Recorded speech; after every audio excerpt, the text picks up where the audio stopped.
वाह नेपालले शानदार जित हासिल गरेको छ। नेपालले नेदरल्यान्ड्सलाई धुलो चढाउँदै ऐतिहासिक जित हात पारेको छ। 226 रनको लक्ष्यलाई नेपालले 5 विकेटको क्षतिमा पुरा गरेको थियो। त्यसै गरी हाम्रा केटाहरूले अहिले CWC लिग 2 मा तहल्का मचाउँदैछ।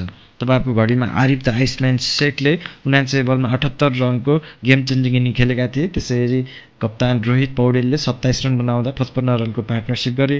अनि टाइगर दिपेन्द्र सिंह ऐरीसँग 38 रन बनाउँदा 100 रनको अविश्वसनीय पार्टनरसिपले गर्दा नेपालले 47.1 ओभरमै जित हासिल गर्न सफल भएको थियो। त्यसै गरी नेपालका लागि बोलिङ अट्याकमा सोमपाल कामीले 3 विकेट लिँदा सन्दीप लामिछानेले 2 विकेट लगे। त्यसले गर्दा डच ब्याट्सम्यानहरू फसेका थिए। नोआक पोस्टले 48 रन बनाउँदा नेदरल्यान्डलाई बचाउने प्रयास गरे तर त्यो सम्भव हुन सकेन। त्यसै गरी नेपालको लागि एकदमै सुखद खबर भए तापनि अझै 8 जुनमा नेपाल स्कटल्यान्डसँग अर्को गेम खेल्नेछ। त्यसै गरी 10 जुनमा नेपालले नेदरल्यान्डसँग अर्को रिभेन्ज गेम खेल्नेछ।